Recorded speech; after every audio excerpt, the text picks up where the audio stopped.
How did Barack Obama make a lot of money after leaving office? What were his main sources of income? Stay tuned as we dive into the financial life of the former president. Hello, friends. It has been 5 years since Barack Obama left the White House, and a lot has changed in his life since then. For starters, both he and his wife, Michelle, have written several autobiographical books that became bestsellers, not just in the United States, but around the world. The sales from these books have brought millions of dollars into the Obama household, which they now spend on luxury travel, mansions, and high-end fashion. In this video, we'll explore how the Obamas turned their family name into a powerful global brand. In a 2018 speech at the Nelson Mandela Foundation's annual lecture, Obama himself expressed surprise at how much wealth he had accumulated. When Obama first took office in 2008, the family's net worth was around $1.3 million. By 2021, that number had grown exponentially, with their estimated net worth now ranging between $70 million and $135 million, according to various reports. The majority of their wealth comes from book deals, which have proven to be extremely lucrative. Michelle and Barack Obama represent the epitome of a modern power couple. They wield significant influence while maintaining the image of a down-to-earth family. When they first met, Michelle was 25 years old and steadily rising in her career at a law firm in Chicago. At the time, she wasn't interested in dating because she felt it distracted her from her work. When she first saw Barack's picture in their employee directory, she wasn't impressed, describing him as a nerdy guy with a big smile, who was an exotic nerd from Hawaii. But once they met, Barack quickly won her over with his confidence, sincerity, and out-of-the-box thinking. Their love blossomed despite the challenges of a long-distance relationship during Barack's time at law school. Today, their relationship remains one of mutual respect and hard work, making them even more admired by the public. In November 2020, Barack Obama released the first volume of his autobiography, A Promised Land, which sold over 1.7 million copies in its first week, an achievement that surpassed the combined first-week sales of Memoirs by former presidents Bill Clinton and George W. Bush. This wasn't Obama's first literary success, as his earlier books, including The Audacity of Hope, Dreams from My Father, and Of Thee I Sing, had already earned him over $15 million. Michelle Obama also made waves with her autobiography, Becoming, which has sold over 10 million copies since its release in 2018. It became the best-selling book of that year and one of the most popular memoirs in history. The Obamas reportedly signed a deal with Penguin Random House worth $60 million for the rights to both of their memoirs, further boosting their fortune. Michelle didn't stop with just writing. She capitalized on the success of Becoming by embarking on a high-profile promotional tour, visiting more than 30 cities, including European capitals.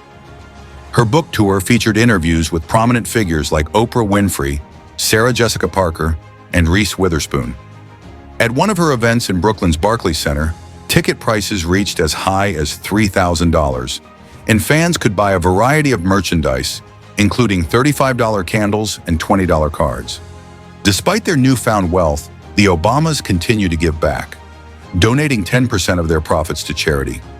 The Obama family's journey from the White House to financial success showcases their ability to not only maintain their public image, but also grow their brand in ways that extend far beyond politics.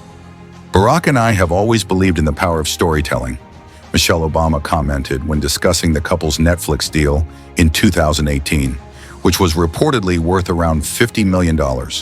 Their production company, Higher Ground Productions, founded by the former presidential couple, would be involved in the creation of TV series, feature films, and documentaries.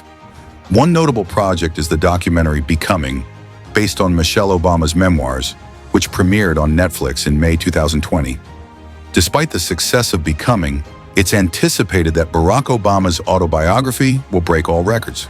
Joking on Jimmy Kimmel Live, Barack Obama quipped, "I prefer not to talk about it over dinner," referring to the fact that his book sales slightly outpaced those of his wife's. Nonetheless, Michelle isn't bothered by this, playfully suggesting she could buy a new pair of shoes with the proceeds from Barack's memoirs. Like other former American leaders, Obama earns $200,000 annually following his presidency, a sum dwarfed by the royalties he and Michelle earn from book sales. Obama has also embraced another common post-presidential revenue stream, paid speeches. Popularized by Bill Clinton, these events have been lucrative for Barack, earning him around $400,000 per speech, while Michelle's speeches command about $225,000.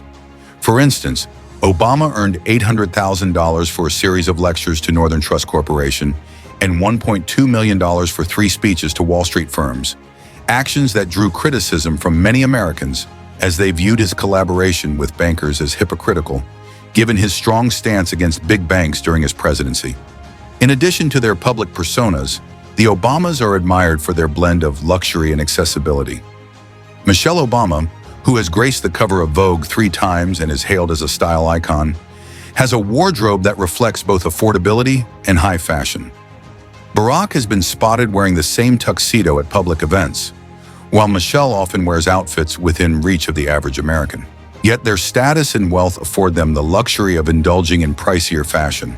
For instance, Barack owns a Rolex Cellini watch, valued at around $15,000, though in his daily life, he opts for a more affordable fitness watch priced at $150. Michelle's wardrobe includes items such as an exclusive Versace gown, costing $12,000, worn during a White House dinner, as well as pieces by designers like Christian Siriano, Jimmy Choo, and Balenciaga, whose $3,900 sparkly boots she wore at a book launch attracted attention. After their time in the White House, the Obamas continued their comfortable lifestyle. One of their priorities was keeping their youngest daughter, Sasha, in school in Washington, D.C. So the couple purchased an 8-bedroom, 9-bathroom mansion in the historic Kalorama district for $8.1 million. Their new home, a Tudor-style mansion, is the second most expensive residence in the neighborhood, with only Amazon founder Jeff Bezos' home, valued at $23 million, exceeding it. The Obamas' neighbors include Ivanka Trump, Jared Kushner, and several foreign ambassadors. The couple also invested in a vacation home in Martha's Vineyard, Massachusetts, a location where they had previously rented. The 7-bedroom, 8-bathroom property, situated on 30 acres of land, cost the family $11.75 million. The house spans 1,200 square meters and costs $62,000 per week to rent. It sits on 26 hectares of private land, including a pear orchard, a beautiful sunflower field, tennis courts, and a swimming pool, and comes with the services of 2 chefs and waiters. Despite the luxury, the Obamas don't seem fazed by the high price tag. You can't eat all the food, you can't travel all the way around. I mean, I have enough money, Obama often says. Have you read any of Barack Obama's books? If so, share your thoughts in the comments. We'd love to hear from you.